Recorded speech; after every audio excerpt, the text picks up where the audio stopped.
Existem 10 hábitos comuns nos quais é super fácil cair sem perceber e que podem sabotar completamente o seu progresso como filósofo.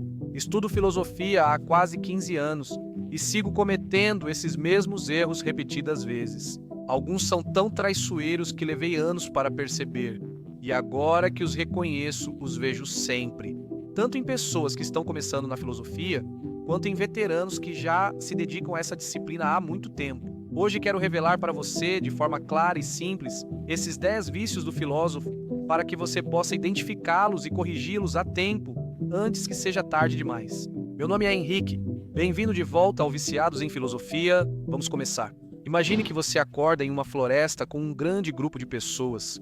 Nenhum de vocês sabe o que está fazendo ali, de onde vieram ou para onde devem ir. E vocês começam a discutir com o objetivo de criar um plano de ação em conjunto. Rapidamente vocês percebem que há uma pessoa que não para de rejeitar tudo de maneira sistemática. Isso é uma péssima ideia. Assim não vamos a lugar nenhum. É evidente que esse não é o caminho. Eles fazem silêncio para ouvir o seu plano. E ele começa a contar a proposta no tom mais confiante que já ouviram na vida. Só tem um pequeno problema, não faz o menor sentido. É um plano temerário que pode colocar todos em perigo. E além disso, neste ponto não há nada que sequer sugira, muito menos garanta, que dessa forma eles vão encontrar o caminho certo. Tentam fazê-la ver, mas ela mantém sua posição, repetindo o plano com confiança de um profeta inspirado por Deus.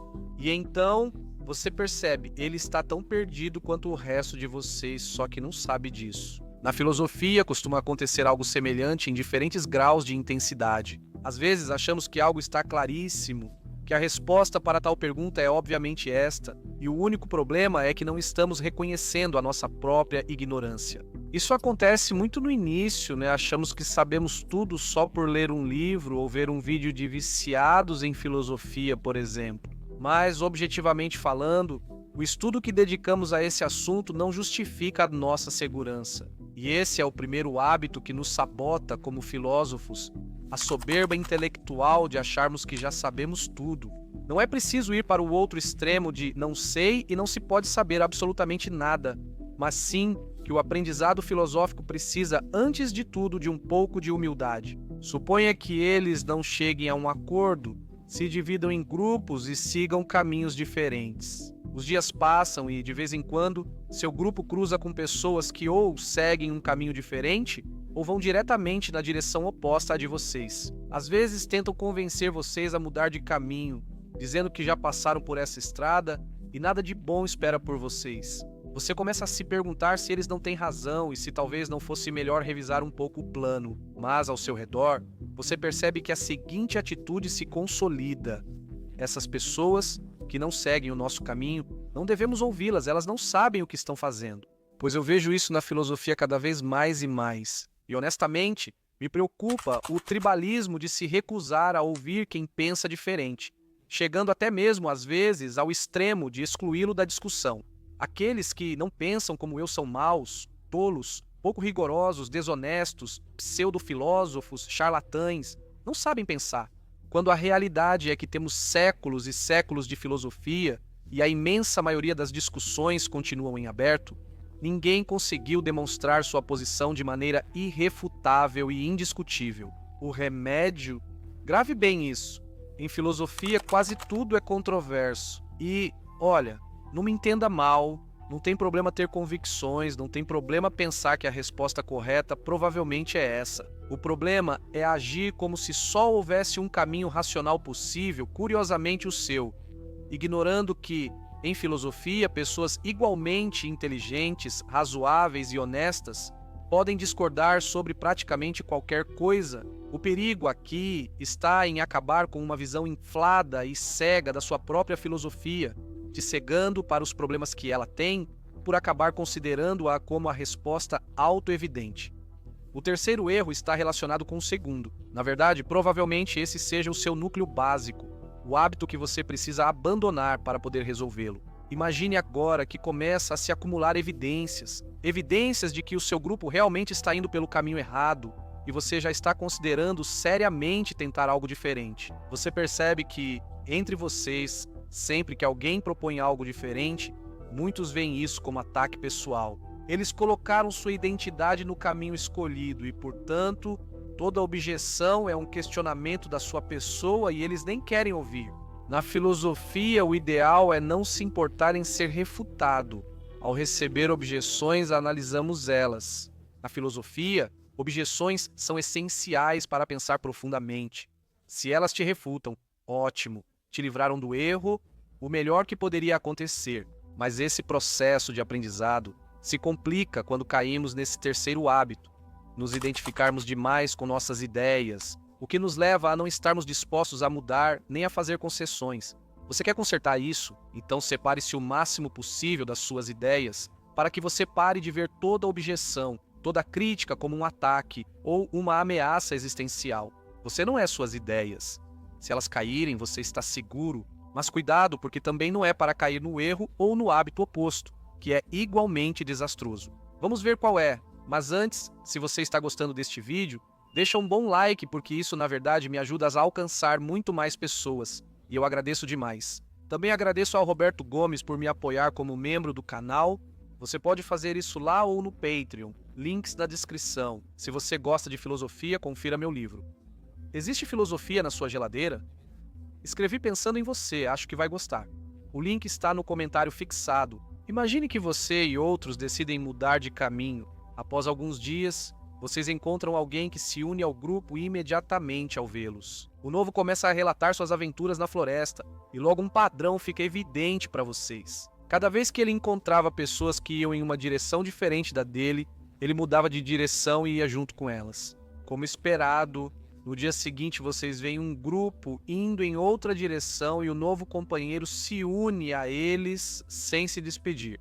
Se antes o problema era se identificar demais com as próprias ideias, aqui o ruim é se apegar a elas de menos. Você tem que se separar do que pensa, mas também não tanto a ponto de estar continuamente mudando de ideia na primeira oportunidade. Porque desse jeito você só vai ficar dando voltas. Confie um pouco no que você já pensou. Tente dar a melhor chance antes de trocar por algo diferente. Se você mudar, que seja por bons motivos. Já encontramos aqueles que se juntam a qualquer um sem nem pensar. Imagine agora encontrar pessoas ainda mais estranhas, que ao verem outros seguindo o mesmo caminho, mudam imediatamente sem pensar. Alguns poucos continuam iguais, mas começam a fazer coisas diferentes, como por exemplo, andar com as mãos ou dar cambalhotas o tempo todo. São aqueles que, acima de tudo, aconteça o que acontecer, querem ser diferentes. Na filosofia, isso se traduz em amar a originalidade acima da verdade. É um hábito comum porque todos, principalmente no começo, queremos ser os mais inovadores e originais. E ainda por cima, o sistema de publicação acadêmica recompensa de forma desproporcional a originalidade. Mas isso não muda o fato de ser um erro grave. Afinal, após 26 séculos de filosofia, tudo já foi inventado, e se você for o primeiro na história a ter a ideia X, provavelmente é um absurdo. Não há problema em querer ser original, mas como filósofos buscamos a verdade, não a originalidade.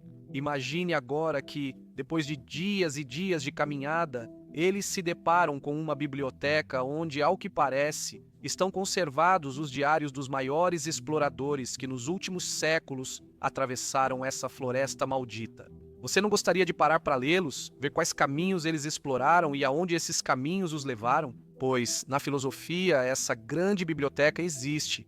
É a própria história da filosofia. E, surpreendentemente, há muitos que não querem entrar nela, ou até acham isso perda de tempo e antifilosófico.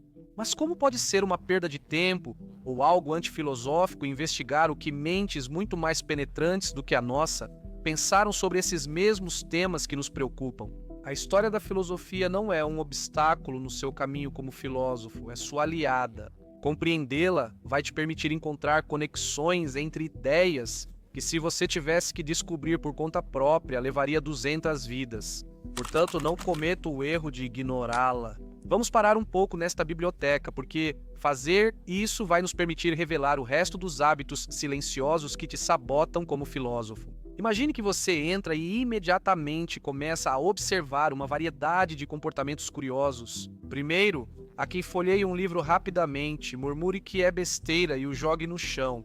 Algo que não farei porque amo livros. Você se abaixa para pegá-lo, começa a olhar e fica surpreso com a profundidade do pensamento que está escrito ali. Com curiosidade, você pergunta para essa pessoa por que ela descartou o livro. E, assim que ela responde, você percebe que ela interpretou tudo errado de uma forma absurda. Você tenta explicar para ela, mas já é tarde, ela não quer te ouvir e já foi fazer outra coisa diferente. O erro aqui, e é um hábito mais comum do que você imagina entre filósofos, é ficar com a primeira coisa que vem à sua cabeça quando ouve pela primeira vez uma teoria, uma proposta ou um argumento novo. Se ouvimos um argumento ou teoria filosófica pela primeira vez, nosso papel é ouvir, fazer um esforço para entender e só então criticar. A primeira coisa que nos ocorre como objeção a algo que ouvimos pela primeira vez, geralmente está errada, ou costuma ser um mal-entendido que já foi respondido e esclarecido várias vezes na literatura. Por isso, não aceite só a primeira ideia que surgir. Em vez disso, faça um esforço para entender essa proposta em sua versão mais forte. Provavelmente, o que está na raiz do hábito errado anterior é o seguinte: algumas pessoas correm nervosas pela biblioteca, lendo muitos livros rapidamente, sem se darem tempo para descansar, sentar, entender e refletir profundamente. São os impacientes. Os impacientes querem uma resposta definitiva agora e não conseguem esperar. Não seja como eles, tenha paciência, confie que as respostas vão chegando aos poucos.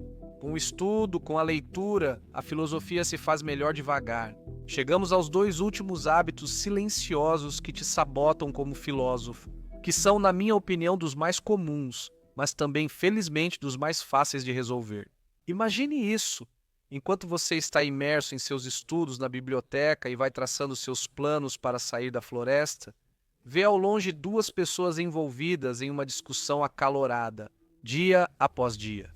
Lá estão eles brigando aos berros, sem conseguir convencer um ao outro de absolutamente nada. Chega o momento em que você já está preparado para retomar sua jornada. E lá estão aqueles dois, jogando livros um na cabeça do outro, tendo perdido completamente o tempo, sem ter progredido em nada. O hábito errado aqui, e é uma grande tentação para nós filósofos, é começar a discutir com qualquer um, com o primeiro que aparece e com a única intenção de vencê-lo. Olha, a vida é curta e isso é uma perda de tempo. Tudo bem discutir com os outros, porque isso nos ajuda a afiar nossas ideias e perceber nossos erros. Mas, como Schopenhauer nos incentiva no final do seu livro, A Arte de Ter Sempre Razão, precisamos aprender a distinguir com quem vale a pena discutir e quem só debate de má fé e sem nenhuma intenção de se deixar convencer por boas razões. É melhor deixar que esses façam outra pessoa perder tempo.